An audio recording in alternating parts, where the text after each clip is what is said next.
Saludos mis amados hermanos. En el día de hoy vamos a estar hablando acerca de la Trinidad, continuando el tema de la Trinidad. Quisiera antes de comenzar orar. Oremos. Amante y tierno Padre Celestial, oh Dios de los cielos, vengo delante de ti humillado y arrepentido de todos mis pecados. Presento delante de ti este estudio para que resulte de gran bendición para tu iglesia a nivel internacional y todos podamos asimilar lo que tú quieres darnos a entender a través de él. Permítenos, Señor, la capacidad, la inteligencia necesaria para absorber lo que necesitamos de este estudio y poderlo implementar, practicar en el contexto donde tú desees que lo hagamos. Gracias por la oportunidad de abrir tu palabra y dejar que ella penetre hasta lo más profundo de nuestro corazón. Haz que esta palabra, como dice la Escritura, no vuelva a ti vacía, sino que produzca el fruto para el cual ella fue enviada. Todo te lo pedimos, Padre, en el nombre de Cristo Jesús. Amén. En el concilio de Nicea, en el año 325 después de Cristo, se llevó a cabo una de las controversias más significativas que haya existido en materia doctrinal respecto a la divinidad de Cristo. De no haberse llevado a efecto esta controversia, hoy no hubiésemos tenido una versión clara acerca de la persona de Cristo, que en ese tiempo estaba siendo vituperada por quienes afirmaban que él no era Dios. En una importantísima asamblea con la presencia de aproximadamente 300 obispos, siendo el presidente el obispo Ocio de Córdoba, muy respetado por el emperador de entonces, Constantino, fueron examinados los cargos contra Arrio, el acérrimo oponente al cual el concilio buscaba poner freno para que no siguiera propagando su devastadora herejía. Una herejía es una creencia que no está de acuerdo con los postulados oficiales de una determinada religión. La herejía es el mantenimiento de creencias contrarias.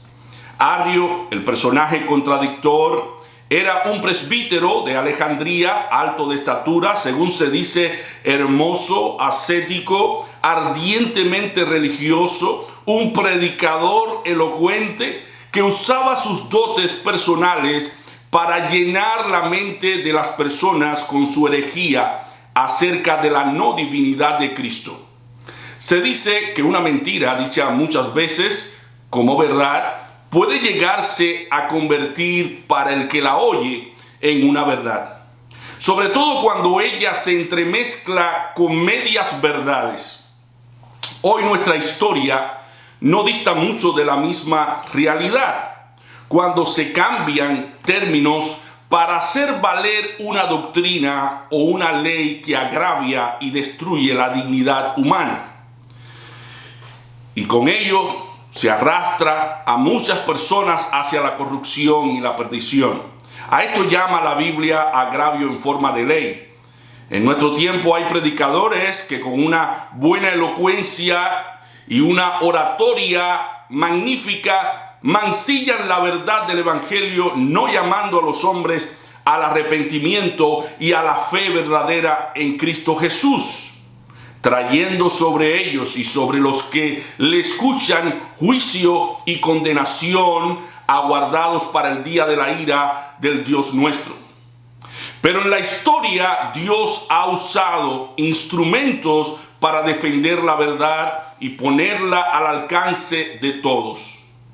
En este caso, cuando la imagen de Cristo estaba siendo atacada, Dios usó al concilio de Nicea para no permitir que los argumentos de Arrio, contrarios a la divinidad de Cristo, siguieran causando daño a la fe cristiana y añadiéndose a la expresión de engendrado la aclaración de no creado, para frenar la tesis arriana de la creación del Hijo. Se añadió de igual forma el concepto que el Hijo es una sustancia con el Padre y a las palabras se encarnó, se le añadieron y se hizo hombre. Es bueno aclarar que aunque los credos no son infalibles, solo lo que dice textualmente la palabra de Dios, ellos son importantes para aclarar conceptos contenidos en las Sagradas Escrituras que se usan como defensa para hacer valer la fe, o sea, la doctrina que guardamos. Por eso se hicieron necesarios los credos o profesiones de fe, como también nosotros las tenemos en nuestro propio manual como iglesia. En virtud de la necesidad que tenemos en este tiempo de estar claros en lo que respecta a lo que la Biblia enseña, se hace imperioso que cada creyente se haga preguntas para cuestionar su fe, su doctrina, y pueda responderse debidamente con la palabra de Dios para estar listos y presentar defensa ante todo aquel que demande razón de la esperanza que hay en nosotros. Es por ello que hemos preparado esta lección para responder a las objeciones en contra de la divinidad de Cristo. Hemos titulado la ponencia de hoy Respuestas a las objeciones más comunes en contra de la divinidad de Cristo. Los más comunes argumentos utilizados por los grupos religiosos que hoy profesan la doctrina arriana serán presentados en esta exposición con su refutación bíblica para ayudar a los que creen en el Evangelio de Cristo a apropiarse del conocimiento que nos permite dar a conocer la verdad y defenderla. A través de esta lección nos proponemos, mientras defendemos la doctrina de la Trinidad, dar un modelo de defensa para que lo podamos usar como una referencia cuando nos toque dar respuesta a los que nos pregunten al respecto. Recordando las palabras de Judas en el capítulo 1, versículo 3, cuando dijo: amados, por la gran solicitud que tenía de escribiros de la común salud, me ha sido necesario escribiros amonestándoos que contendáis eficazmente por la fe que ha sido una vez dada a los santos. Judas se vio obligado a escribirles a los creyentes y hacerles un llamado a luchar a favor de la verdad en vista de la llegada de falsos creyentes que encubiertamente introducían herejías en el cuerpo del Señor para arrastrar a los creyentes de la verdadera fidelidad a Cristo. Aunque los destinatarios a los que escribe Judas no corrían peligro porque estaban bien convencidos de la verdad, les manda a estar preparados para contender eficazmente por la fe que se les había dado a conocer. Los destinatarios de la carta de Judas debían luchar ardientemente con valor como soldados contra el error en cualquiera de sus formas. Ellos debían conocer la doctrina, distinguirla del error y luego defenderla. Si en este tiempo nos damos a la tarea también de tener en cuenta estos tres principios, garantizaremos la salud espiritual de los creyentes y la iglesia podrá cumplir la misión de ser la iglesia del Dios vivo, columna y apoyo de la verdad. Pero para ello, todos los creyentes debemos estar educados respecto a esta verdad y estar comprometidos a defenderla a capa y espada en el mejor sentido de la palabra. Debemos hacer como los del tiempo de Nehemías, que leían en el libro de la ley de Dios claramente y ponían el sentido de modo que entendiesen la lectura. En Nehemías capítulo 8, versículo 8. Aquí había más que una simple lectura, un amor por la verdad que le permitía reflexionar acerca de lo leído. Ellos extraían del texto su significado. Yo diría que los subrayaban mentalmente con vista a examinarlos y aprovechar el mensaje de la Escritura. la mente de ellos no estaba divagando por otros lugares. Ellos estaban concentrados y experimentando el deleite que produce conocer a Dios y su voluntad a través de las Sagradas Escrituras. Con ese mismo esmero, con ese mismo espíritu, deseamos que estas escrituras que vamos a presentar a continuación sean examinadas, subrayadas, meditadas y llevadas a un análisis crítico que nos permita en la primera oportunidad aplicar lo aprendido y defender el conocimiento que Dios en su providencia ha querido poner en nuestras mentes para edificación nuestra y la de aquellos que se acercan a la fe cristiana. Antes de presentar las objeciones contra Cristo y las respuestas que damos a esas objeciones, permítanme aclarar que cuando decimos que Jesús es Dios, no queremos decir que Él es el Padre. Jesús no es la persona del Padre. Sin embargo, Él es igual en naturaleza al Padre. Jesús es por naturaleza igual al Padre e igual al Espíritu Santo. Otro aspecto para tener en cuenta es que Jesús es tanto Dios por naturaleza como hombre. Dice Hebreos 2 del 14 al 15 hablando de Jesús.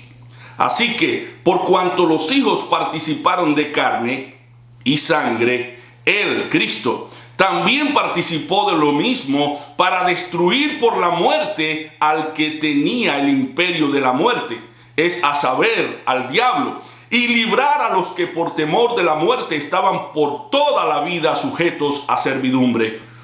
Dios se hizo hombre para que a través de la muerte Él destruyera al que tenía el imperio de la muerte, es a saber, al diablo. Esto plantea una dificultad para el intelecto humano. Por el hecho de que Dios se haya hecho hombre, no podemos explicarlo desde una perspectiva humana. Sigue siendo un misterio vedado al hombre, pero el hecho de que sea un misterio no deja de ser creíble en el marco humano, porque hubo testigos oculares que lo vieron y lo tocaron tanto antes de su muerte como después de su resurrección. De ahí que nos diga Juan, y aquel verbo fue hecho carne, y habitó entre nosotros, y vimos su gloria, como del unigénito del Padre, lleno de gracia y de verdad. Juan dio testimonio de él y clamó diciendo, este es del que yo decía, el que viene tras mí es antes de mí, porque es primero que yo. Juan 1, versículo 14.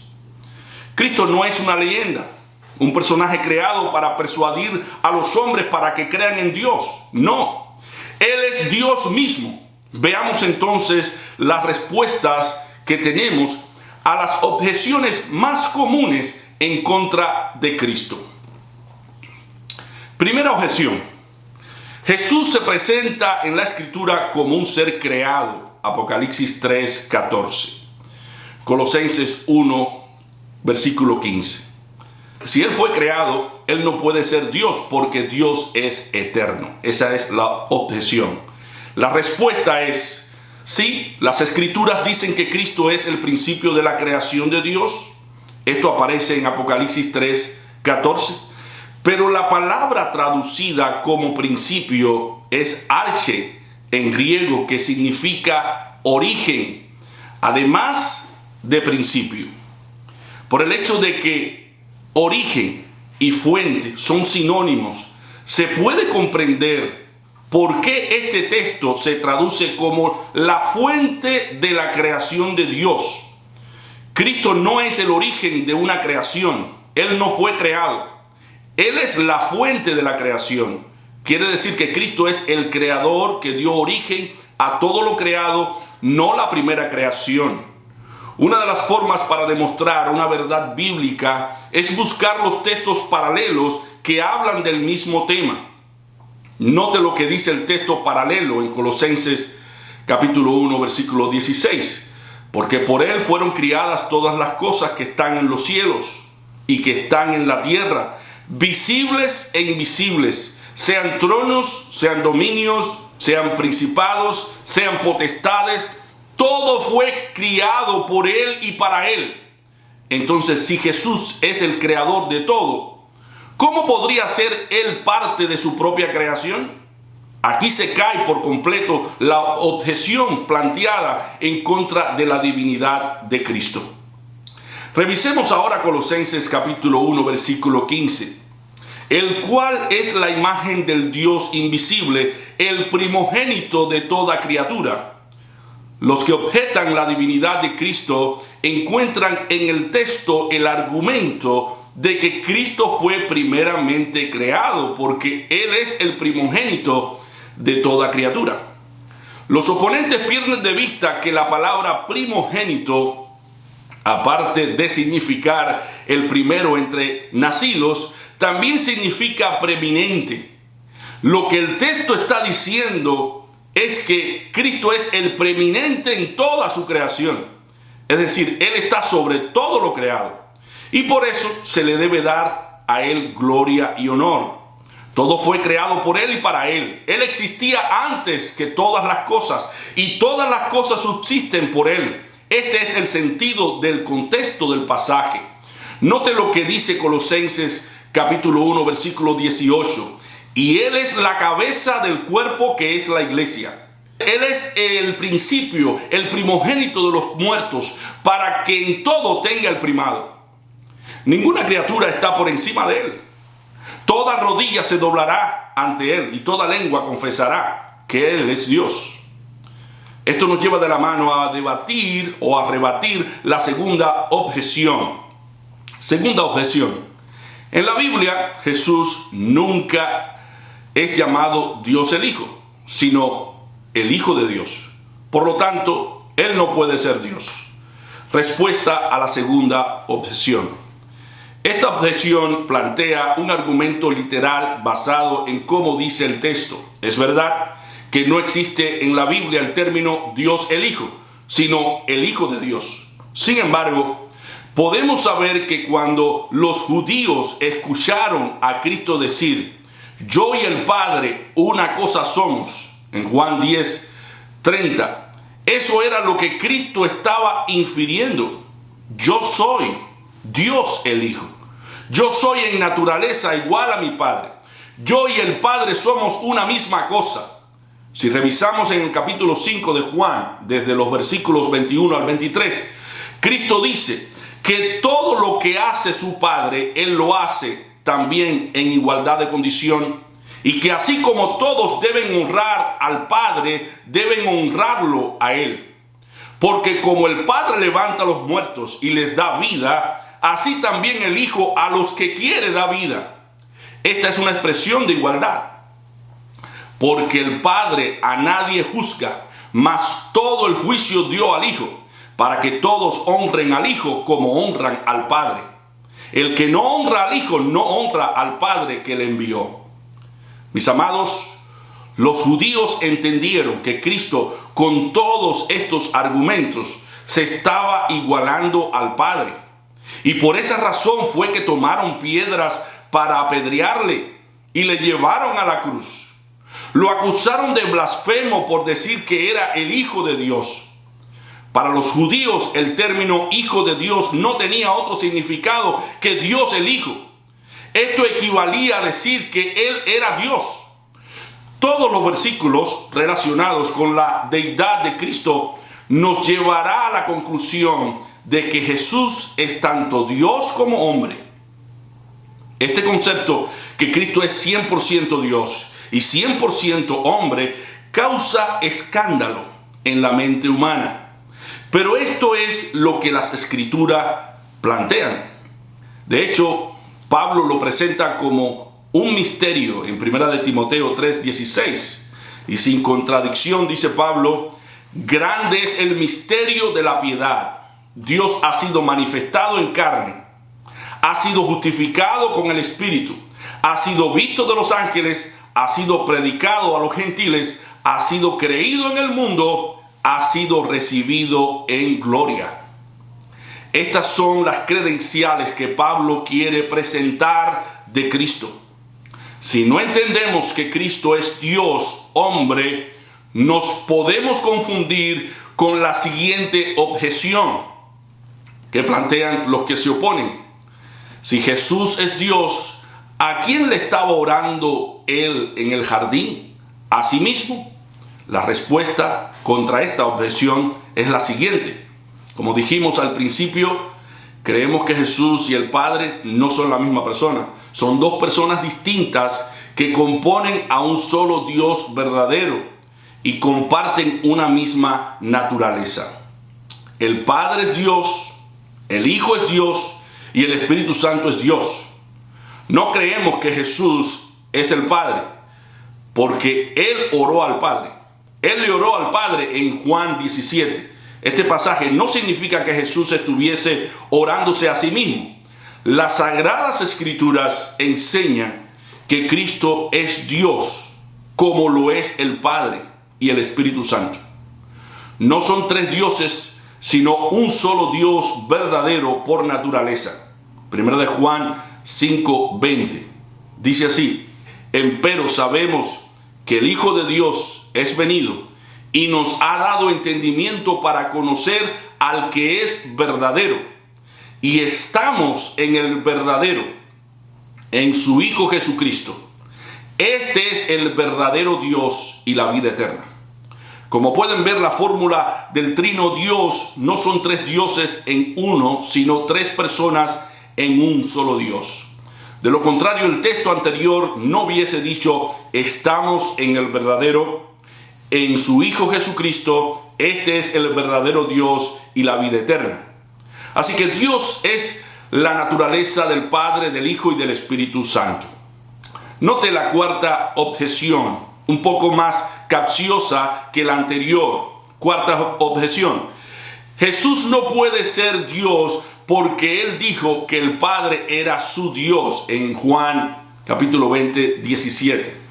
La respuesta que damos a esta objeción es la siguiente. Debemos volver a recordar que Cristo tenía dos naturalezas, la divina y la humana. Esto no cambia la evidencia de que Cristo es Dios. Note cómo le dijo Tomás a Cristo luego de su resurrección: mi Señor y mi Dios, en Juan 20, 28. En griego significa el Señor de mí, el Dios de mí. Por consiguiente, los apóstoles y la iglesia en general creían que Jesús es Dios. Incluso el Padre identifica al Hijo como Dios en Hebreos 1, versículo 8. Mas al Hijo, tu trono, oh Dios, por el siglo del siglo, vara de equidad, la vara de tu reino. En griego quiere decir el Dios. Así que el Padre reconoce al Hijo como Dios.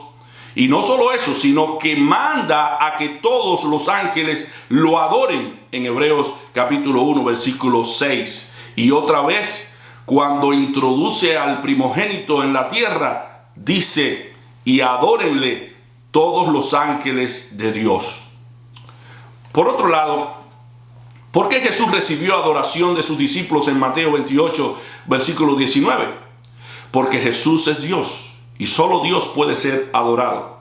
Mira lo que el ángel le dice a Juan cuando Juan se postra para adorarlo. Apocalipsis capítulo 19, versículo 10.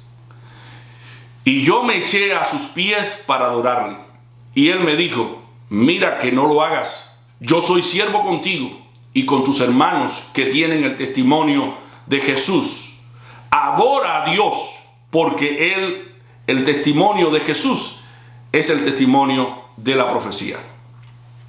Una de las objeciones que infiere lo que el texto no aclara o dice es la quinta objeción en Lucas 18, 19. Jesús le dijo: ¿por qué me llamas bueno? Ninguno hay bueno, sino solo Dios. Dios es bueno, pero Jesús no lo es. Por lo tanto, Jesús no es Dios. La respuesta que damos a esta objeción es la siguiente. Al estudiar cuidadosamente el pasaje en cuestión, notamos inmediatamente que en ningún momento Jesús dijo que Él mismo no era bueno. Debemos callar donde la Biblia calla y hablar donde la Biblia habla. Jesús solamente estaba preguntando, ¿por qué me llamas bueno? En otras palabras, lo que Cristo quería dar a entender era que si el joven lo llamaba bueno, era porque él mismo lo reconocía como Dios. Hallamos un paralelismo aquí entre esta declaración y el mandato que Jesús le hace al joven de seguirlo.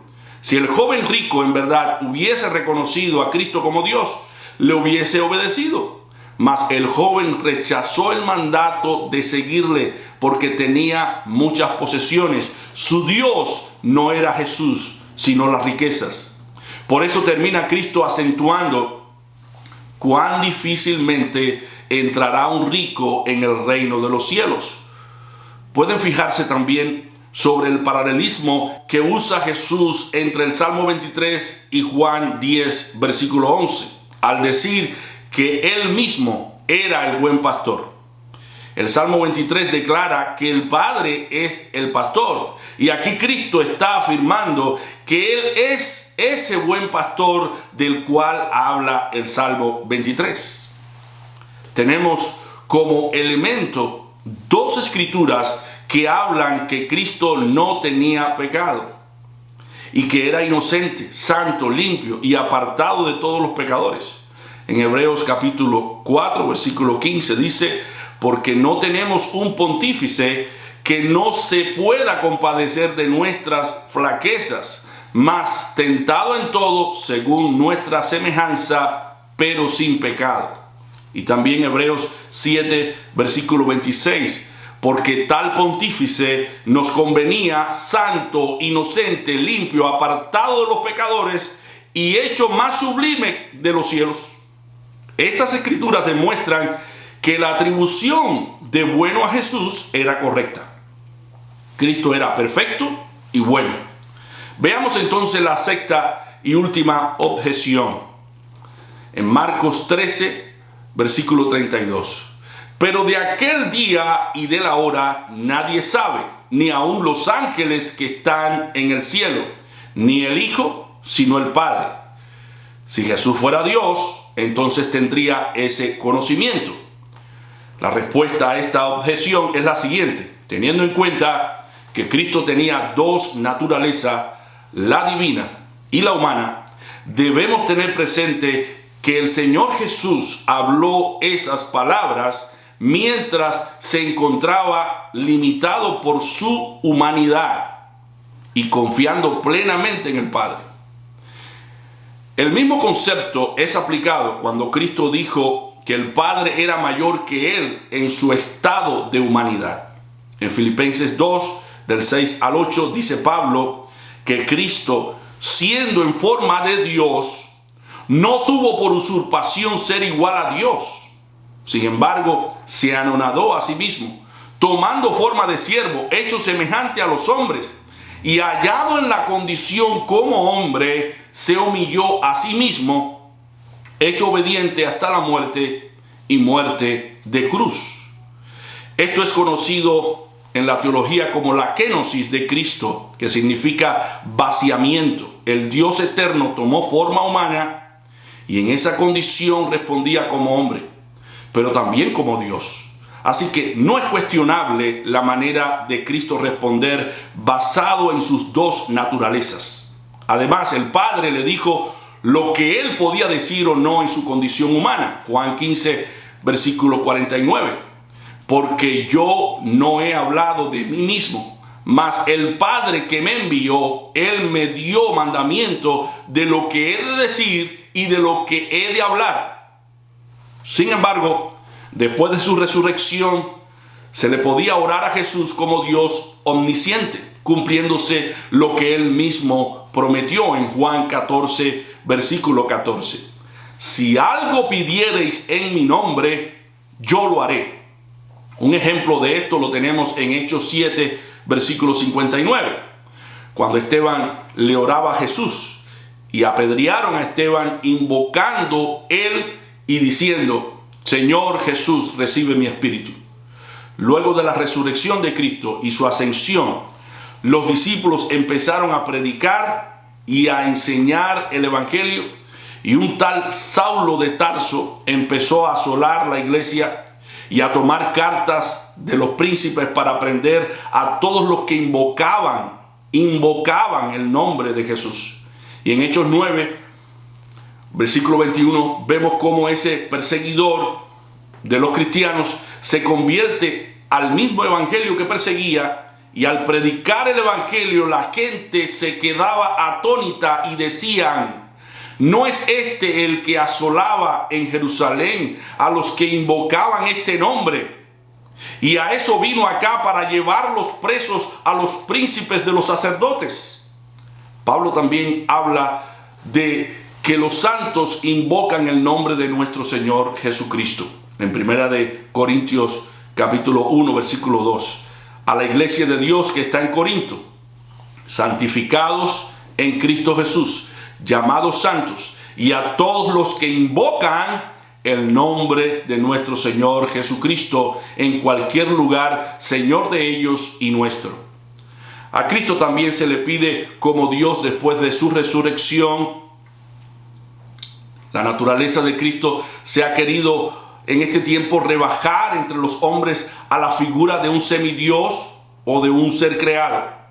Pero Cristo demostró ser el creador de todas las cosas y la persona que tenía control de la muerte y la vida. En Juan 10, del 17 al 18, dice Cristo: por eso me ama el Padre, porque yo pongo mi vida para volverla a tomar.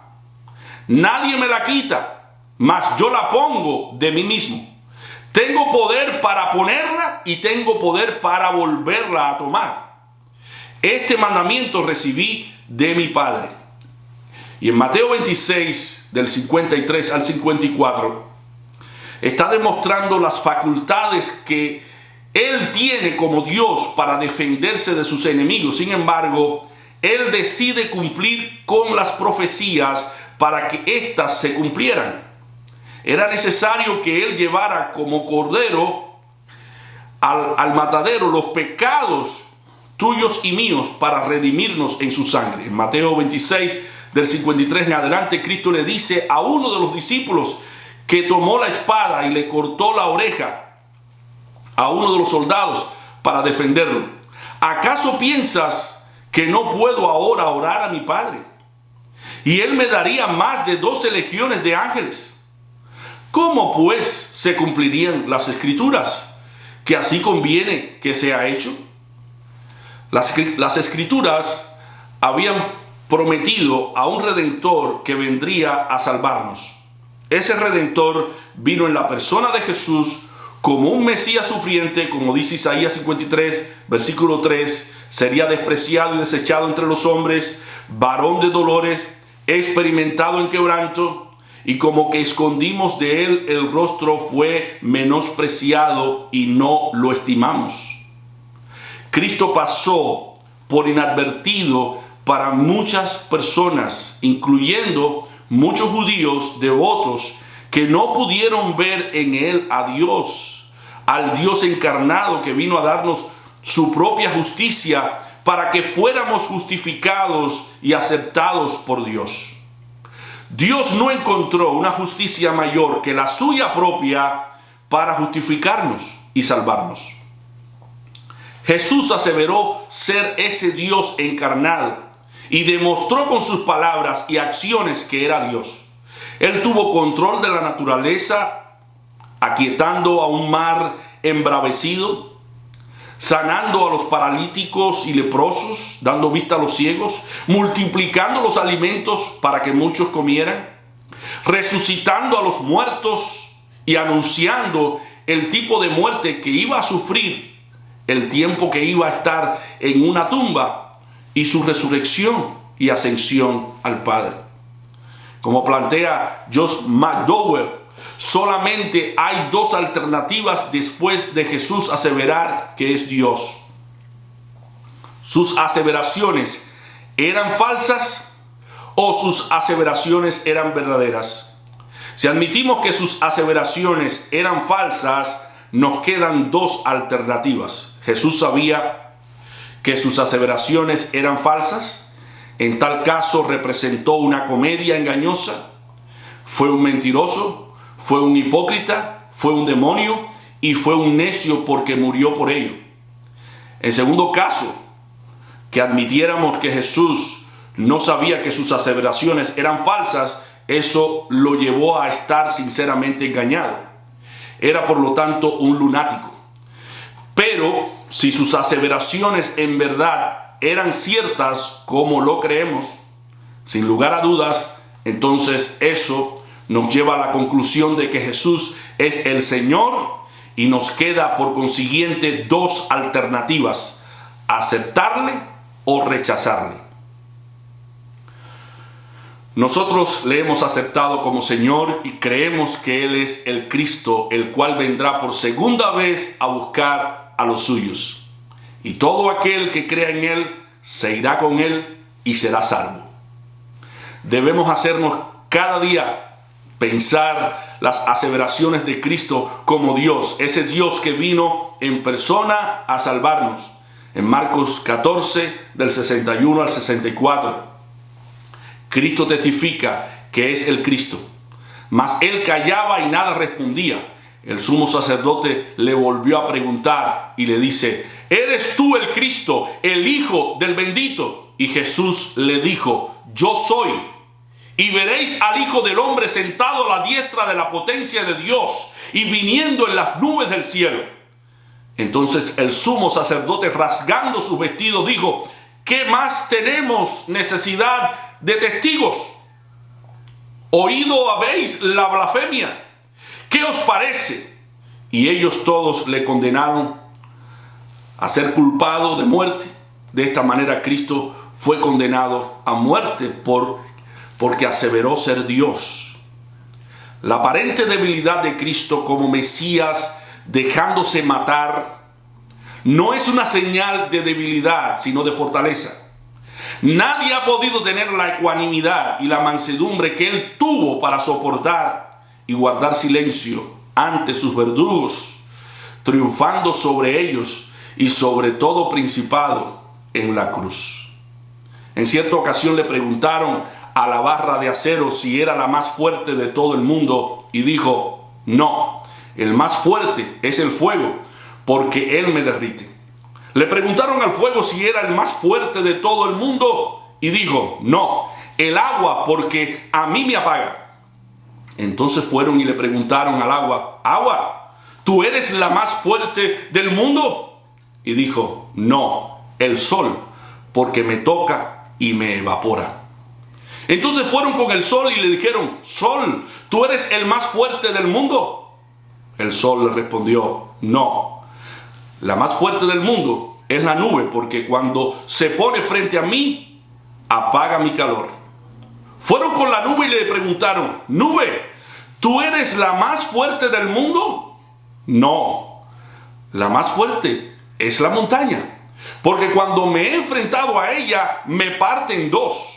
Fueron entonces a la montaña y le dijeron: montaña, ¿tú eres entonces la más fuerte del mundo? No, el más fuerte del mundo es el hombre, porque él me puede escalar y llegar a la cima y conquistarme. Y si quisiera, con sus herramientas y maquinarias, puede convertirme en nada. Fueron entonces con el hombre y le preguntaron: hombre, ¿tú eres el más fuerte de todo el mundo? Y el hombre le respondió: no, la más fuerte del mundo es la muerte, porque ella tiene la potestad de quitar mi vida y aún la vida de cualquier persona. Fueron con la muerte y la vieron sentada en su gran trono y con un poco de respeto le preguntaron: muerte, ¿acaso tú eres la más fuerte de todo el mundo? La muerte se sorprendió, se entristeció y respondió: por mucho tiempo fui la más fuerte de todo el mundo, pero hace poco más de 2000 años llegó el hombre al que le quité la vida, pero al tercer día resucitó y fue así como me venció. Ese hombre es el más fuerte de todo el mundo. Su nombre es Jesús. Ojalá tú, mi querido oyente, creas en ese nombre, porque en ningún otro hay salud, porque no hay otro nombre debajo del cielo dado a los hombres en que podamos ser salvos.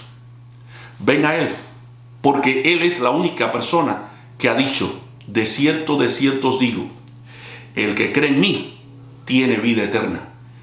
Y queda claro por qué lo dijo: porque Él es el verdadero Dios encarnado, que vino al mundo a redimirnos de nuestros pecados.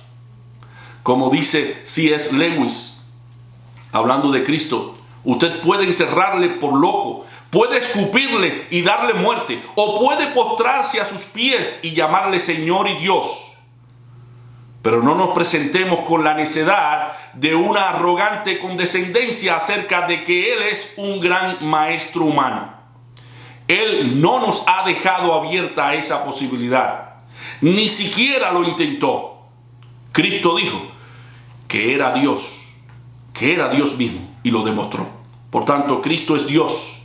Quiera Dios que tu única alternativa sea el ser honesto y reconocerle como tu Señor, como tu amo. Así, de esa manera podrás recibir las palabras de Él mismo cuando venga en su segundo advenimiento: venid, benditos de mi Padre, heredad el reino preparado para vosotros desde la fundación del mundo. Tú y yo podemos ser de aquellos que en aquel día digan: he aquí, este es nuestro Dios, le hemos esperado y nos salvará. Este es Jehová a quien hemos esperado. Nos gozaremos y nos alegraremos en su salud. Amén. Vamos a orar y darle gracias al Señor por esta bendición que nos ha permitido de escuchar esta exposición, escuchar su palabra. Oremos para que Dios nos dé esa certeza, esa seguridad, que estamos en el Dios verdadero, en Jesucristo a quien Él ha enviado, que podamos seguir creyendo en Él para la salvación de nuestras almas. Oremos. Amante Padre, te damos gracias porque enviaste a tu Hijo Jesucristo a nuestras vidas. Te damos gracias porque hemos creído en Él, nos hemos aferrado a Él, hemos creído en sus promesas, en esas promesas que son fieles y que son verdaderas. Hemos hecho nuestro el Evangelio de la paz, el Evangelio de la santidad, de la consagración a ti, el Evangelio de la esperanza, el Evangelio de la obediencia a tu palabra, el Evangelio que se ha revelado a nuestras vidas y ha transformado nuestros corazones, el Evangelio que ha crucificado nuestra carne, nuestras pasiones, y nos ha permitido vivir en el Espíritu. Gracias, Padre, por tu presencia en nuestras vidas. Gracias por la esperanza que tú nos das. Gracias por saber que tú eres la vida eterna, y que si creemos en ti tenemos ya la vida eterna que tú viniste a traer a los que creyesen en ti. Derrumba de nuestra mente toda incredulidad. Quita de nuestros corazones todo apego hacia las cosas de este mundo. Que pongamos nuestra vista en las cosas de arriba, donde estás sentado tú en tu trono. Que podamos en todo momento depositar en ti nuestra fe y nuestra esperanza y perseverar hasta el último día de nuestras vidas. Gracias por tu palabra. Gracias, Señor, por venir a salvarnos. Gracias por prestarnos tu justicia para que seamos justos ante el Padre.